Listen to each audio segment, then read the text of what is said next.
Hello, everyone, either watching or listening to this Being Yoga podcast episode. I am so thrilled and honored to have Staci Haines today on the podcast. So thank you for just organizing yourself in order to be with us today. It's a pleasure. Thank you.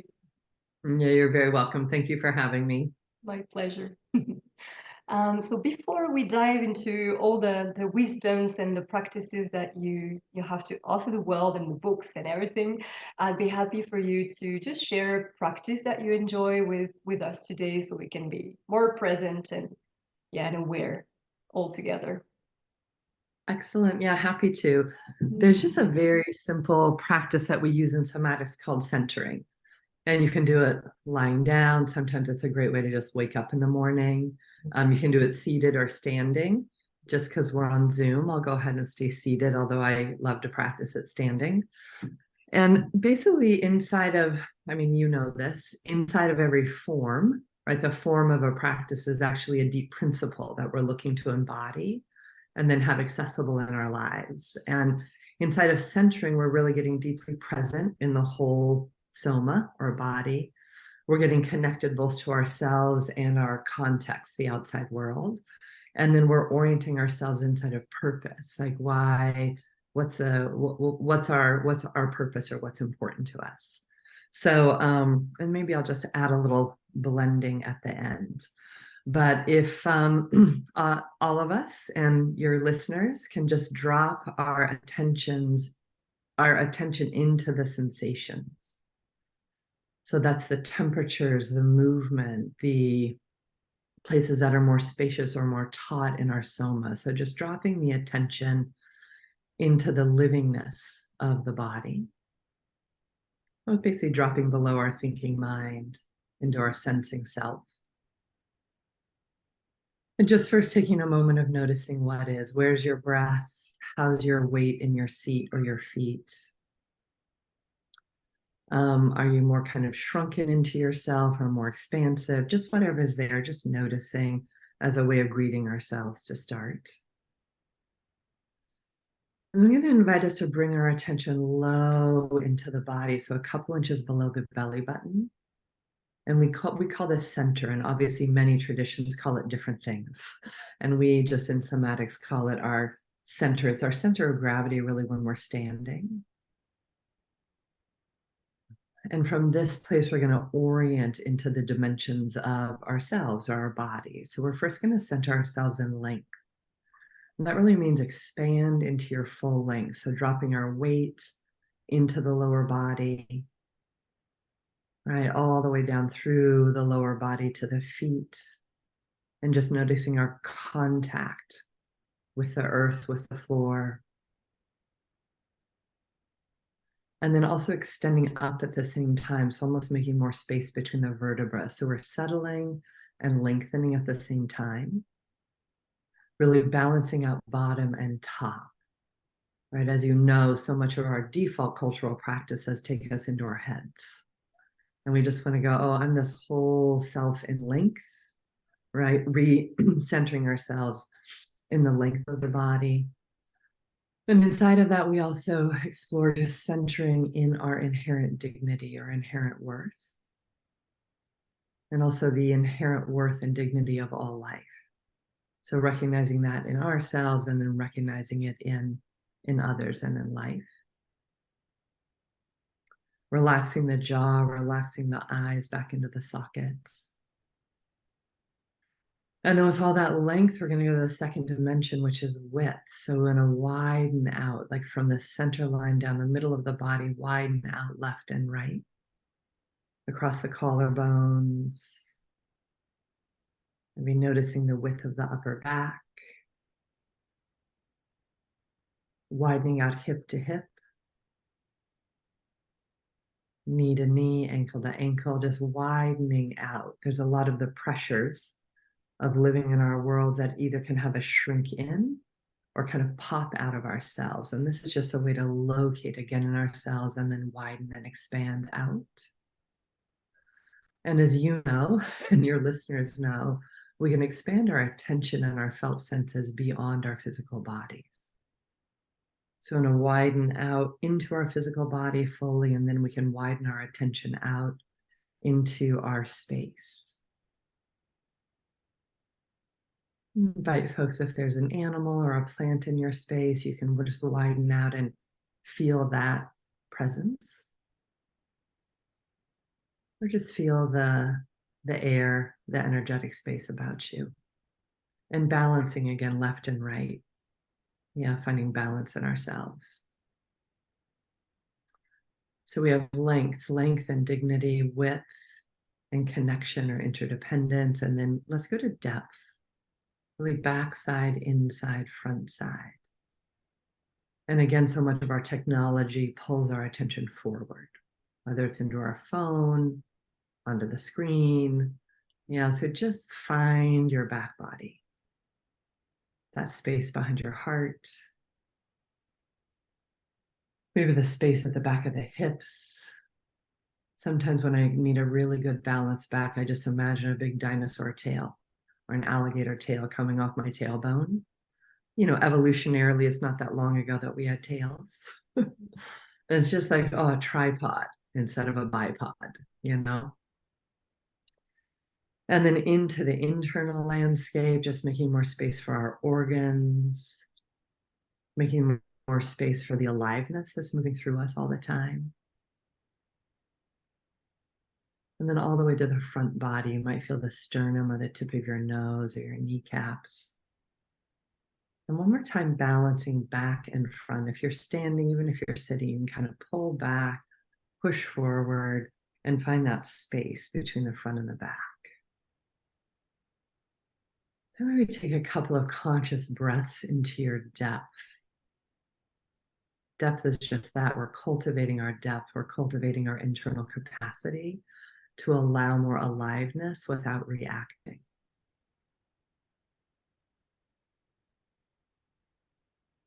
And let's put them all together. Length, centered in width, centered in depth. Really this whole dynamic changing organism, right? This aliveness, right? That we are. And then the fourth dimension we center on is really who and what matters to you, or your purpose. You can just, if you know what your purpose is, you can just center in that by feeling it, imagining it, even speaking it to yourself. Or you can also bring to your center, again, what you care about, who you care about, and then let that really fill out your whole system. Nervous system, muscular system, like let it expand into your whole soma. So we remember in a very visceral way what's important to us and let that really guide our days, our choices, right? How we give love, how we receive love, how we deal with conflict.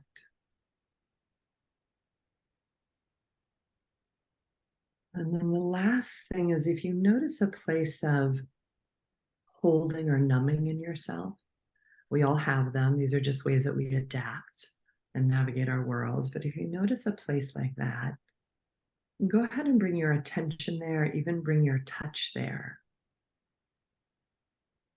Maybe it's in your lower belly or your abdomen. Maybe it's your eyes. Maybe it's your neck. And bringing your touch there, bringing your attention there. This might feel contradictory, but go ahead and support that numbness or support that contraction in the way it's already going. There's wisdom inside of our contractions.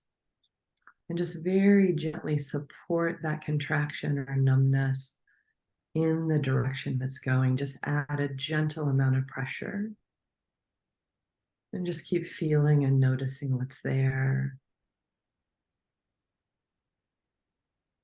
We're not looking to solve it, but rather to come into more relationship with it.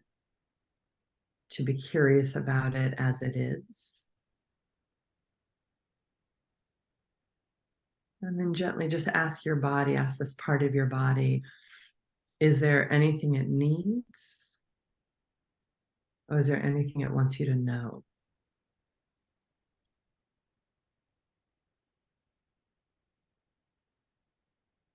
Just noticing that information, responding if you can. And then knowing that this is a space you can also return to in that orientation of befriending or supporting rather than managing and changing before we even listen. Yeah. So one more time, just take a breath into center, present, open, right, connected and on purpose. And thank you for inviting me to start with the practice. Mm, thank you. Thank you very much. I noticed my left eye like not burning, but like heating. Oh, Uh-huh. interesting. What's going on there? Yeah. Uh-huh. Mm. Yeah. And he Good to told me like notice, huh? just breathe. So I took a deep breath. Uh, Yeah. Mm. nice. Mm. Well, what I Nice. really appreciate with this practice, and I've done it a couple of times because, I followed some trainings with you online and some community dojo as well that you're leading and even on YouTube as well. So I'm just like, wow, nourished by this practice because it provided me with stability, but also dynamic. Like I could Yeah. feel that if I do it outside, then the width would change and maybe the sensation of what I perceive will change because my direct environment is not the same. And Mhm. yet the process is always constant and Mhm. new each time. So it's Exactly. alive. Yeah. Yeah, it's alive, exactly. Yeah. And it's just such a great way to come back to ourselves. It's like, oops, Mm, let me drop back in. Length with depth. Am I mm, here? What do I care about? That's right. And I love what you say. It like helps us remember things are changing around us all the time if we're paying attention, right? mm. Yeah. Yeah. Yeah. Yeah. And I'm curious about what for you does it bring to be aware and to be present? What does it help you with, or what does it bring into your life? Hmm. I mean, the first thing that I think of is like every single mystical tradition Mm, invites us to be more present. mm, If we really look at any tradition that's about cultivating ourselves or cultivating ourselves as human beings or spiritually, invite us to deepen our presence. And whether that's through meditation, whether that's through mm, yoga, mm, for me, whether that's through somatics. mm, And then to me, I mean, the richness of life is available from there. Now, it also means we feel more, and sometimes what we're feeling is pain, mm, which is also what we try to adapt to avoid in so many ways. But that intimacy with life, that intimacy with change, even that intimacy with what do I care about? Who do I be now? Um, how do I be I don't know, as skillful and loving a human being as I can? To mm, me, cultivating presence is such a ground for that. mm, mm. Mm. If you don't pause and don't pay attention to that, then you can be lost in, I don't know, distractions or even, yeah, wounds or anything that just pulls your attention off yourself, really. Just the way to Exactly. return home. And I appreciate really the intention as well, which is quite similar to yoga and the Dharma or the Sankalpa as well. We call it like an intention and Sankalpa and what drives you here, or even just rolling up your mat and like what, or listening or watching to this podcast. Why is it that you're here? Or doing your Mhm. job or waking up in the morning. And even though sometimes Mhm. we just don't have any, and okay, it's also important to notice that we just lost maybe the taste or this kind of aliveness of why Mhm. and the drive and the motor. And then by many somatic practices or spiritual practices, we can weave like this connection to really where is the joy for you? Where is the, Mhm. like just this sparkling sensation and what brings you joy and aliveness. So yeah, I appreciate that Mhm. really the reminder. Mhm. Mm, Mhm. Yeah. One other thing, and I just feel like you, and I'm sure your listeners will get this, is, by coming so deeply into the aliveness of the soma, which then lets us connect to the aliveness around us. I feel like we grow our capacity to sense and feel more without reacting. mm, And, all of us inherit and develop habits to navigate the world. mm, It's fine that we do that. But often then those embodied habits are what's running our lives. And often, they're not as skillful, as satisfying as, you know, it's like often they take us away from life instead of having us move toward life.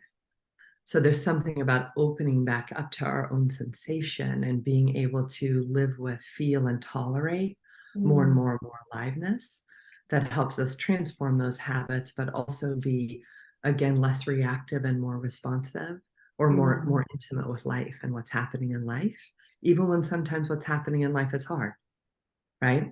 It's not always hard, but sometimes it is, right? Or what's happening in life is joyful, and we can actually be with the joy and delight in the joy, rather than maybe go, oh, that's too much, or oh, I might lose that, so let me tuck away. Just all the ways we've learned to tuck away or move away from life rather than move toward life. Wow, beautiful. Yeah, and like kind of being prepared or like spacious enough to welcome anything, like either, as you Yeah. said, like difficult but also joyful, which can be perceived as threatening as much as, you know, dangerous things as well. And it just depends on Yeah, our history and our social conditions as well, and just the exactly. system in which we evolve. So yeah, like sometimes I was joking kind of with my students and around the joy and the laughing process, and we were just realizing that really being happy is kind of shameful sometimes. And maybe because I'm French, I don't know, like we are, you know, supposed to be complaining all the time, like as a culture, but like, but really like being happy is kind of, you don't consider like others' misery if you're happy. And like, I'm just like, well, I can be both. And like holding the complexity of like, yeah, feeling concerned and yet appreciating also the joyful moments and just the tiny things of the daily life that can provide satisfaction and harmony, and Mhm. thankfully they Mhm. are. So yeah, Totally. both Yeah. of them. Mm. You know, it's funny. I'm sitting here in a very different social context in the United States, and I feel like what we are fed very consistently by media is that you're supposed to be this super kind of superficial kind of happy all the time, Mm. Mm. which is its own contradiction. It's not a deep support or inquiry into what happiness really is. Mm. It's kind of this much more superficial, false, if you buy this, you'll be happy. If you look like this, you'll be happy. I mean, it's very much a part of modern capitalism. Yeah. And it is Mm. so deadening and Mm. invites people to compare themselves so much to some image that Mm. is airbrushed, that isn't even a real person having a real life. Yeah. You know, and so it's so interesting, like what is happiness, and what's the Mm. lived somatic experience of happiness? And as you said, happiness doesn't dismiss our own or other people's suffering. In many ways, what it does is it invites us to be more open.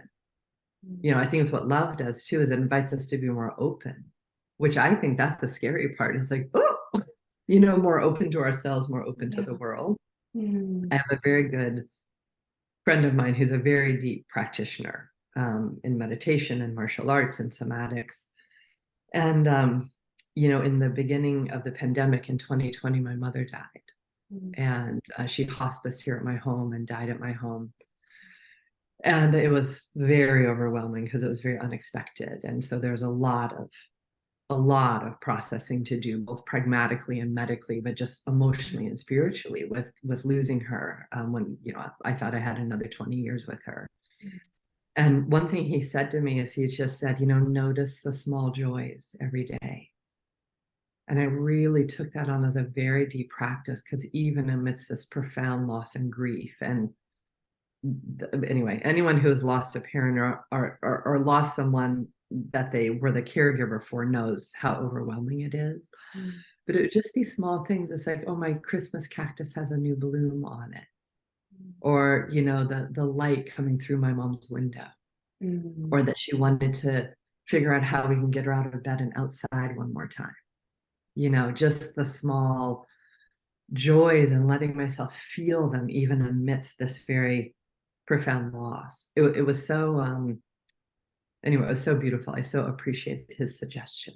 And I so appreciate you sharing that, and I'm sorry, and thank you for just sharing so openly this process, which, yeah, I imagine can resonate with many of us. So totally, yeah. Like I have my both parents right now, but my mother was depressed for like a year and a half, and I kind of felt that she was died really, and she just went away and still physically was there. And I didn't know at the time, like I was 20, and I didn't know that it was kind of a big deal, and that I could lose myself into willing to be for her and present for her, and then just losing my own sense of self and how damaged it can become. And I appreciate the reminder of like, this is what it is, but also another layer is possible in the scenario. And you can also orient, like we did at the beginning, orient your awareness, your presence into something else as well.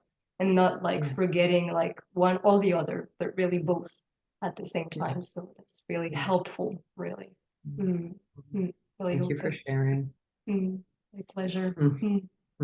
Yeah, I believe that, you know, just traumatic events can be such a source of awakening if we are skilled or building the skills or surrounded as well enough to not face them. I don't use that term anymore, but to transform them, really.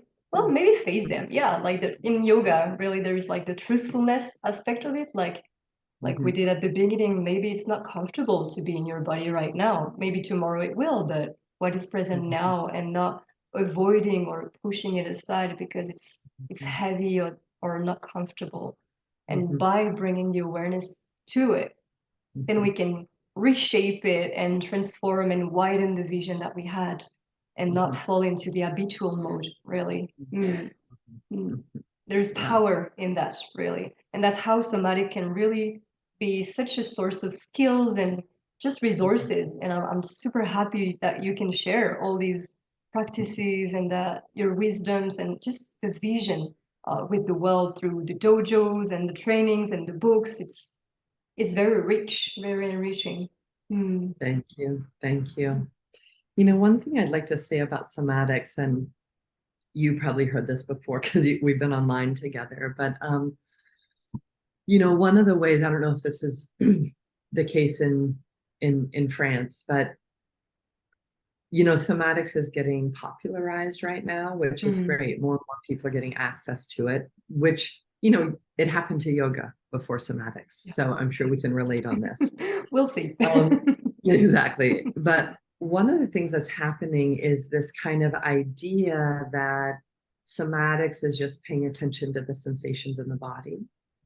And that is a very important aspect of somatics. But when we're really talking about transformation, it's like, you know, you can speak to this because yoga is your path, but yoga isn't just a position. It's something much bigger than that, right? And same with somatics. It isn't just, well, I notice this in my body, and then I'm going to revert back to my thinking mind and figure it out with my thinking mind. But really, it's a shift of paradigm to go, we're these alive, changing, evolutionary beings, right? And inside of that, there's ways that we work. There's ways that our psychobiologies work, that our incarnate spirit, right, works. And that somatic awareness is a very important part of that. Somatic practices, like what is it that I'm practicing, and how do I align my practices with who I want to become? Or how do I align my practices with some of the skills that life or trauma or my social conditions did not teach me that I need to relearn, but not just as an idea, right? Boundaries are an idea. Boundaries are an enactment. Boundaries are an embodied skill. Just like love isn't just an idea. Like having the capacity to give and receive love, having the capacity to invite and embody and I don't know, like give joy.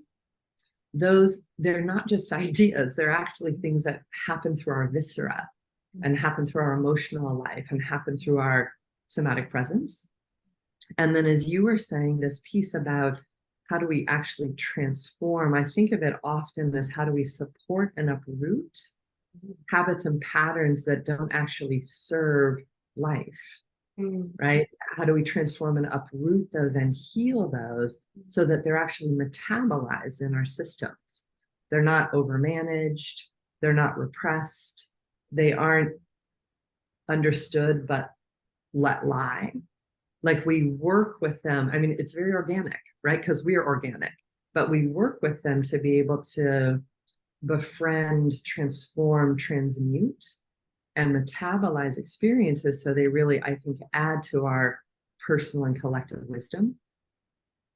And none of those things are simple to do, especially when we've been taught such a disembodied way of understanding ourselves, right? It's like, anyway, we've just been taught if I understand something that I know it, and that is not really how we work.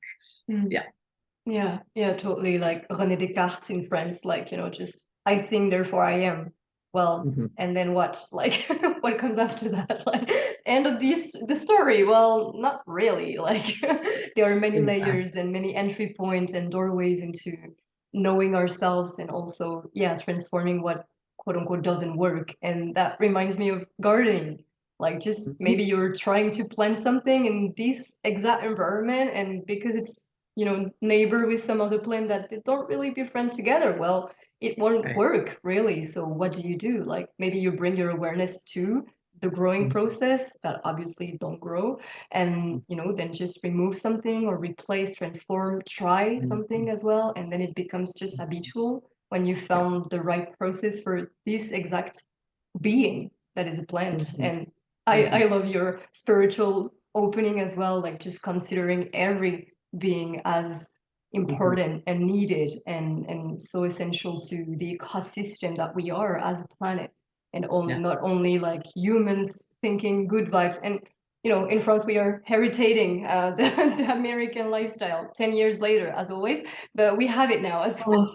Oh, please only take what's good and leave the rest. Yeah, trying. Yeah. Trying. And that's also why I really appreciate your work, and in the reminder that how we belong to the collective, and not only the selfish, maybe it's a judgment of me, but like just a selfish way of nurturing ourselves and then becoming more fit and and better and more beautiful and younger and whatever, like that's okay, like that could drive us. And then again, because we are so interdependent, where is the story? Like, what do we do with all this energy that yoga or somatics or therapy can provide? So yeah, I appreciate the opening, really. Yeah, thank you.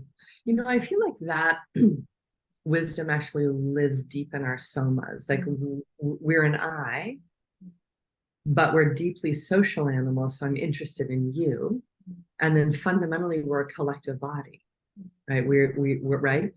And that doesn't mean we're not having very distinct experiences. Although I think the more honest we are with each other, the more we realize we're having very parallel experiences, right?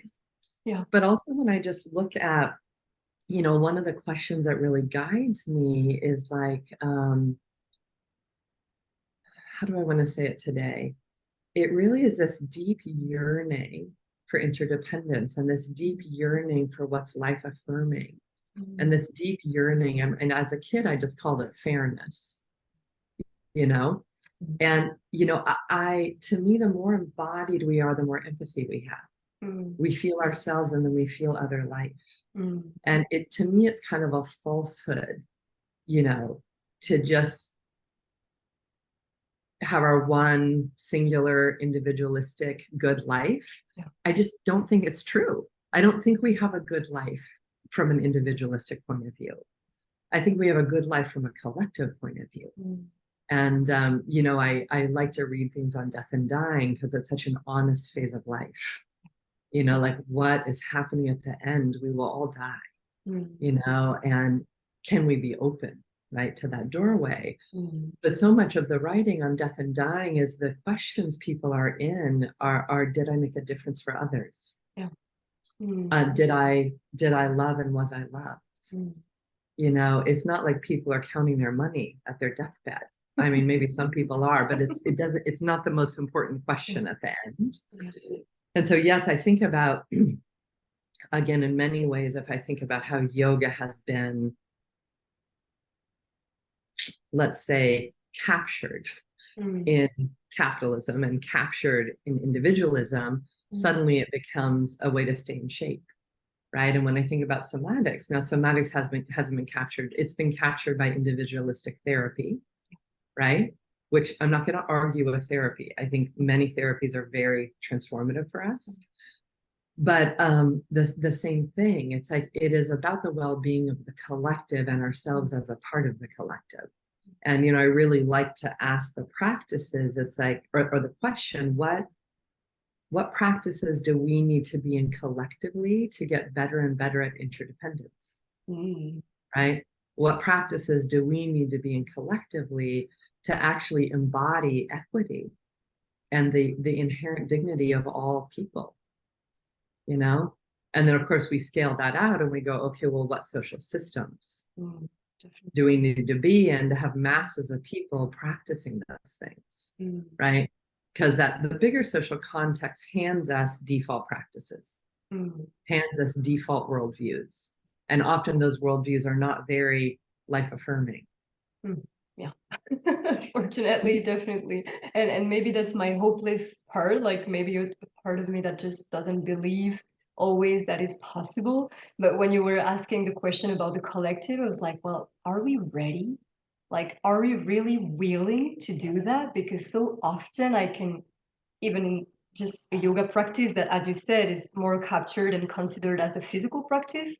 And yet, when people discover that there is something else beyond that, well, many just quit because it's kind of intense, to look deeper and to be with what is, and again, discomfort, or joy as well.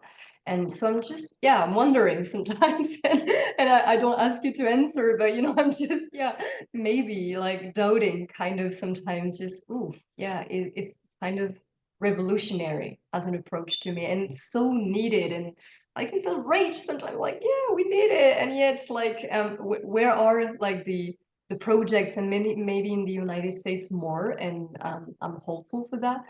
In France, it's kind of shy still, so I'm pressuring a little bit, the process. Yeah, it's so important, and yet so complex. And being comfortable with the complexity is, wow, such a vast and a whole journey, really, to be okay with our own, again, individual complexity, and yet empathizing to the complexities and the dualities of others, and then dancing all together. So it requires a lot of compassion and openness. So yeah, such a job, really. It is. It's a very big job to be human. It's a very big job to be human. I'm like, wow, this is a lot. This is a lot. Definitely.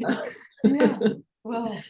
I have a lot of compassion when I think one of the ways I keep coming back to compassion, because I have my times too of just being like, what are we doing? Getting very, very frustrated. Yeah. Just with the harm and inequity and all the things, right? Climate. Yeah. But one of the things that brings me back to compassion is really, to me, somatics has helped me understand that these broader histories that we're a part of, right? We're living in our current moment, but we're so shaped by history, right? Yeah. And these much broader economies that we're a part of, and these much broader, kind of in many ways what the media in all its different forms feeds us every day. It's so deeply shaping of our most intimate worldviews. How we think about ourselves, how we think about the people that we love, how we think about the land that we're living on and with, right? How we think about our food. Yeah. And it brings me back to compassion, to go, wow, we still have this very deep impulse toward connection, this very deep impulse toward making a difference, even when so much of those social conditions are trying to train us into the opposite of that, Yeah. So I'm like, well, there is something very deep in us that wants to move toward life, right? That wants to move toward empathy and care. And in some ways, I think about somatic practice as a way to tap into that and grow it, and part of why, for me, I've really focused my work with people who are doing social and climate justice work, is I feel like, one, it's the hardest job. Yeah. Like you're a salmon swimming upstream, right? And to think about the alternatives at that level of scale, it just takes a lot of tenacity and creativity. And, I feel like bringing these transformative processes or technologies to those people is like one way, kind of think about it as an acupuncture point. If you only have a few acupuncture points to touch with deep practice, the people who are committed to collective transformation is one place for me to bring this practice, so that those folks are supported and nourished and invited into more aliveness and more creativity, given what they've chosen to commit their lives to. And yeah, anyway, it also feels like it counters some of the individualism that's the pressure on yoga, on somatics, and says, no, let's keep bringing it back to the collective for the sake of the collective, right? Yeah, to the global tapestry, really, like in Tantra kind of texts and philosophy, they are really this kind of interconnection, and that's rooted in quantum physics. Just remind us every day that it just exists, really, and even though it was just here for hundreds of years, so that's Exactly. surprising. Yeah, it's kind of Exactly. simple and complex at the same time, and even in the dynamic equilibrium, the trauma resolution and transformation and coaching it's so intense and wide, and yeah, it's very hopeful then, because we can all find something that fits with us and for us and at any given moment as well. So it's Yeah. not like pushing our now reality aside because we fit it into one practice. And as you said before recording, like sometimes you like to do yoga and sometimes not, and then what, like, who's forcing you to do? No one. Like, it's just what is right for me right now. And even with somatic practices or jobs or relationships, whatever, like we all go to beginnings and ends with this as well, like, which is the ultimate universal one. But still, it's beautiful to see like the day and night and the two Yeah. polarities as well. So appreciate it. Can I ask you a question, even though it's your podcast? Sure, with pleasure. I think a lot about lineages, like what are lineages of practice or lineages of path. I think about it as transformative path, right? Embodied path. And then the complexity in our lineages because of our social conditions. And I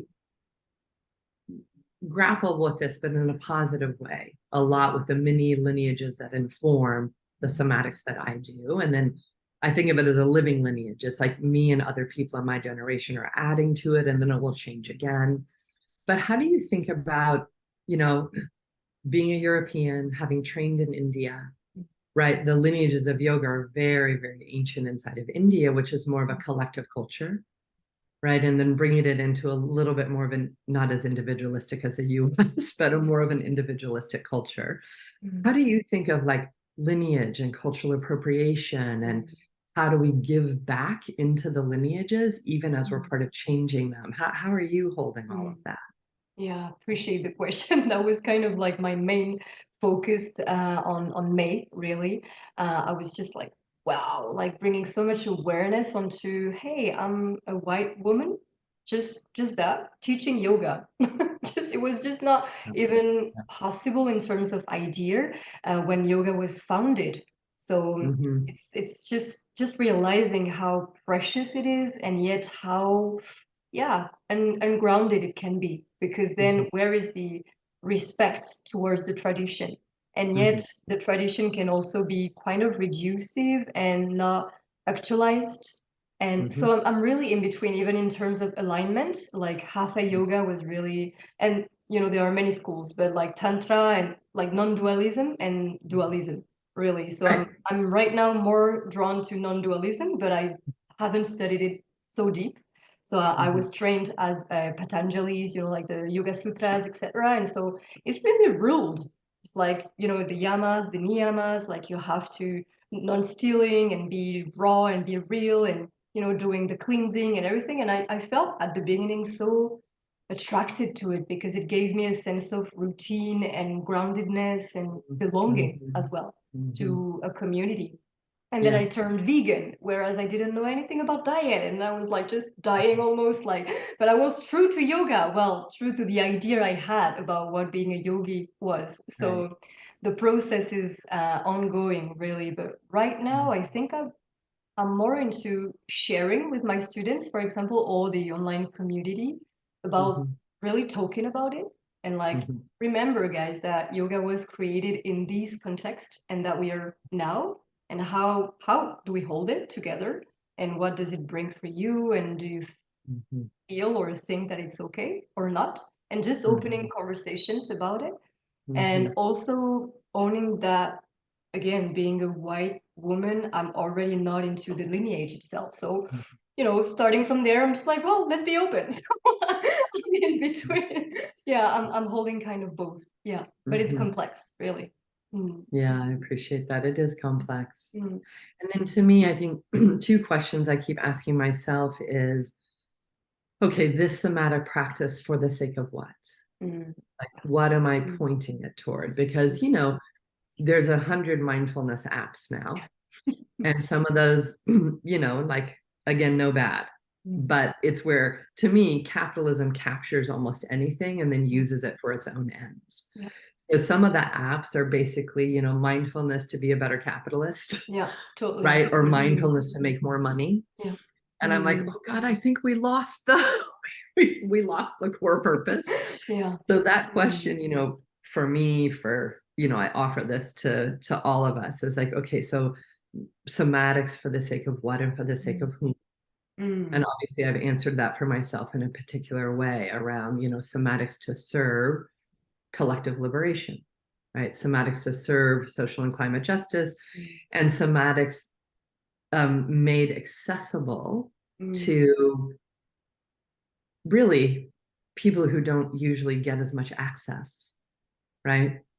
So Mm. Black, brown communities that are working class or poor, like that's a lot of who we served at Generative Somatics, which is the organization I co-founded.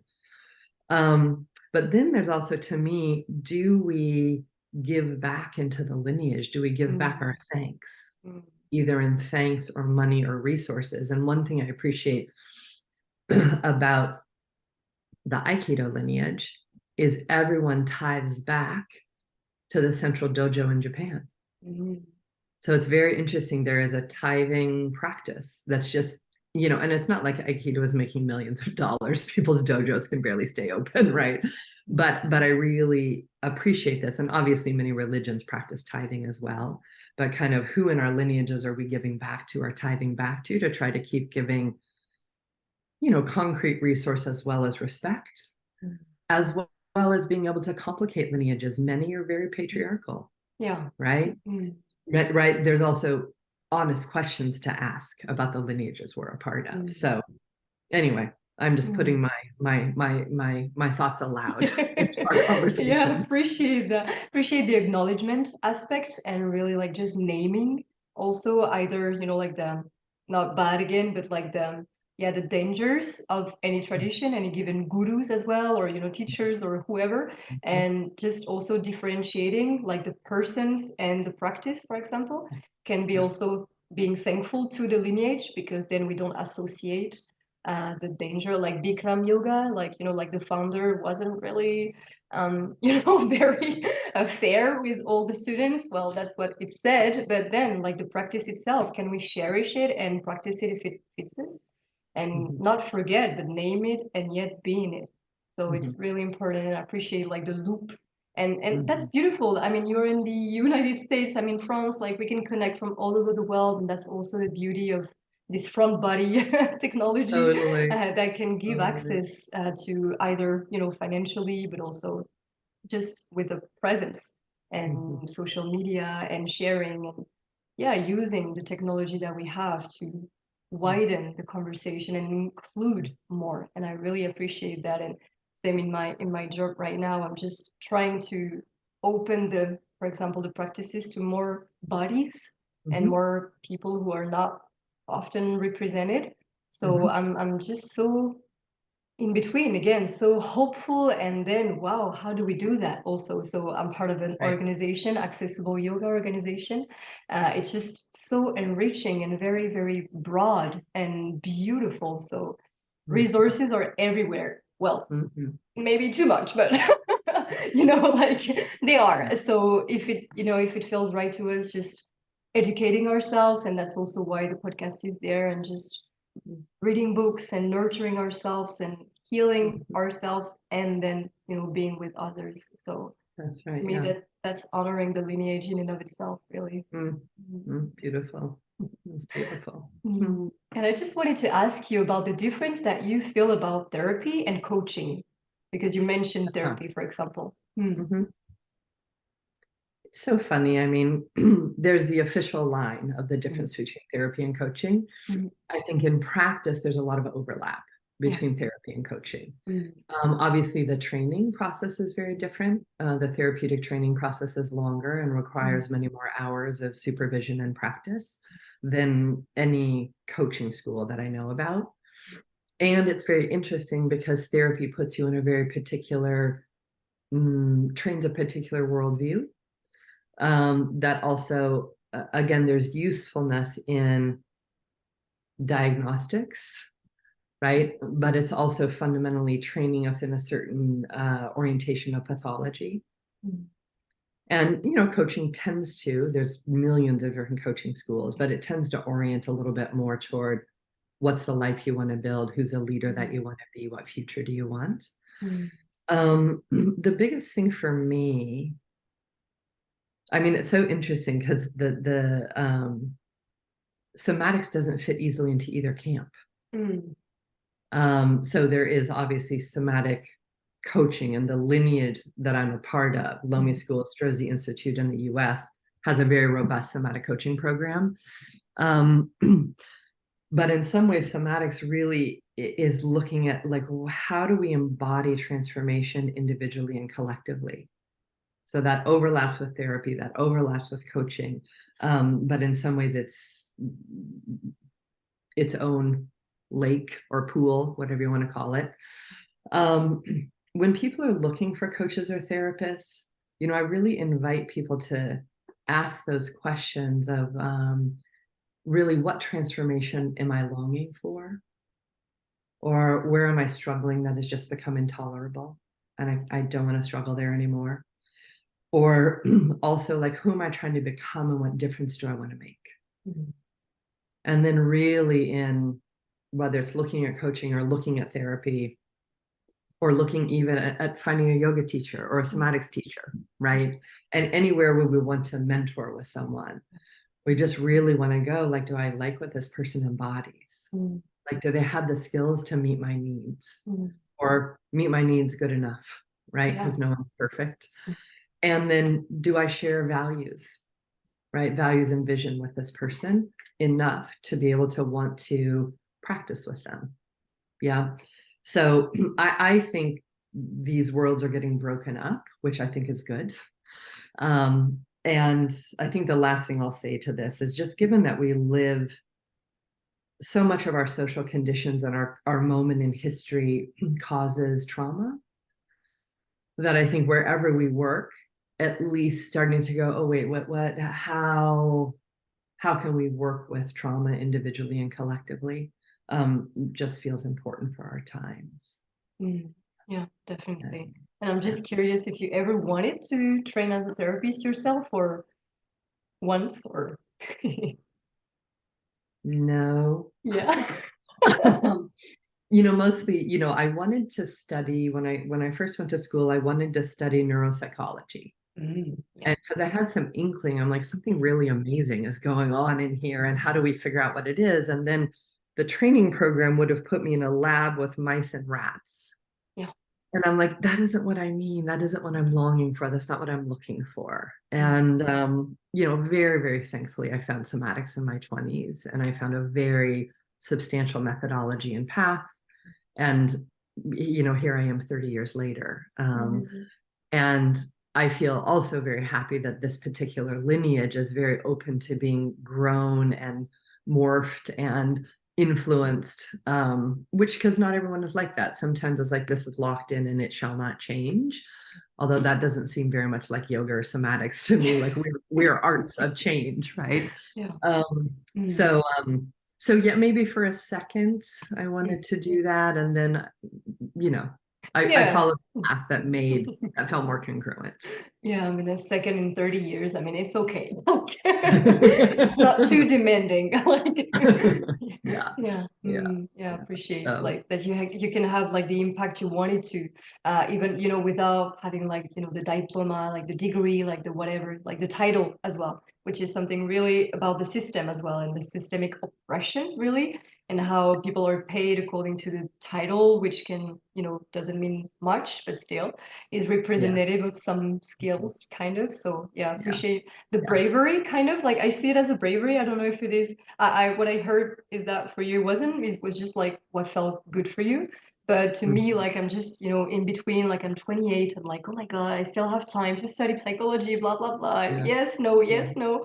Like, sitting in between two chairs, and I'm just feeling super inspired by people like yourself who didn't go to like the normal university. And I'm just like, yes, it is possible to have such an impactful career like yourself, and to co-found just beautiful and needed organizations as well. So it's such an example. My pleasure. Thank you. It's interesting. I come from a working class background, and the orientation wasn't education. I went to college. I have my bachelor's, but the orientation was work really hard. And it's so interesting because when I look at like thousands and thousands and thousands of hours of study and practice, if we added it all up, I probably have a PhD, but I didn't go that traditional route. And also, I want to say I also partly got away with that because I'm white. I don't think that would have been as easy as being Black or Indigenous, right? Because there's a whole nother level of judgment. And then I think, come from a very risk-taking family, kind of adventurers. And so I think that kind of risk-taking was built into my system, along with a really deep work ethic, which sometimes serves me and sometimes does not serve me. My ex-partner used to say, she's like, can you tell your boss to give you a day off? Right? So there's that piece too of taking this path. But for anyone, whether they choose a more university-based path of learning or a different path of learning, having mentors, having teachers, like I have teachers, and then having practices and study that we get to be in, I so deeply believe in. I just don't think that always comes, it doesn't always come through the university system. So. I love the detours and like the other roads as well. Like we can build them as well. Exactly. So just shaping any other paths. Definitely. And how we are built and shaped and conditioned by society. And I appreciate as well that you just named it. Like maybe it was easier for you because you were white. And I love the politicized somatic approach that you built. And it is, well, maybe it's a trauma bond for me. I don't know, but I was like really a rebel, in high school. Like it's, it's not fair. It's not that. It's not, well, I wasn't really considered like a peaceful student. And so when I discovered your work, I was like, well, maybe it's good not to be okay with the system. Obviously the system is kind of not really fine. So like, it's not a sign of mental health for me to be adapted to a system that is not respectful of humans and beings. So yeah, it kind of confirmed my desire to transform. You confirm my rebelness, like if we can say that. Like, so I appreciate that. And I just have like one last question before you can share all the beautiful events and things that you have on the moment. Really, how do I want to say that? Well, this kind of idea of like being with what is right now, and then where do you want to go? Where is the limit between having a vision and also escaping from what we are now? I don't know if it's clear, but yeah. It's totally clear. It's a really important question. And I think I might have answered this differently 30 years ago, 20 years ago, 10 years ago. There's also something about aging, right? To me, it is such a profound both and. I think we really find our vision and our longings by being able to be deeply present with um, our instinct, our inspiration, our calling. I think all of those are very visceral experiences, and it requires us to be deeply present, to listen, to feel. I mean, I think, every organization I built, to me, came as a calling. It wasn't like I had a really good idea. In fact, I was terrified building both of them. I'm like, oh no, this is scary. That feels like a lot of risk. Um, but so it feels like being very present with that calling. And then what's so interesting to me about path, right, transformative path, is it feels like we can be given inspirations or callings that are beyond who we currently are and require us to transform into them. I often think of it as one of the spiritual tricks, in a good way, to keep us growing, is like, oh, we have this longing for something that's beyond our current capacity, who we currently are, but it's important enough to us that we keep transforming toward it. And inside of that path of transformation, we become more, right? We heal, we grapple with certain limitations that we want to let go of. We allow ourselves more joy, more love, more possibility, more courage. So I think there's this very intimate relationship between the what is and then what we long for that's more in the future. And I think in some ways the impulse is in the current moment, but also letting ourselves grow and change feels so vital and key, right, to path. But then, as you said, we don't want to dissociate into a future that keeps us away from the present. That's more of a survival strategy. Or like dig into the present so we don't have to long for the future. That's a different survival strategy. I think we really have both. So thank you so much for this. It's such a delightful conversation. I really appreciate it. Yeah, my appreciation, really, me too. I feel very enriched and just, wow, just confirmed in how I appreciate your work and your vision. So thank you so much. And if you have any upcoming events or anything that you really want to share, it's the moment as well. Thank you. I am launching a embodied transformation and social action online program in October. I know. So it's exciting. 17 weeks. It'll be pre-recorded and live sessions, coaching circles that'll happen in multiple time zones. So folks can join them. And then you can find out more about that on my website, which is just stacihaines.com. So folks can go there to find out more, and registration will be open in a couple of weeks for that. Beautiful. Well, fantastic. And I will, of course, link all the websites of Generation 5s and everything also. So yeah, thank you. Thank you very, very much for this quality time. It's very enriching. So thank you for being here and for doing the work that you do, really. You're very welcome. Thank you for having me, and thank you also for doing what you do. Thank you very much. And thank you everyone for watching, listening, and sharing, and talk very soon.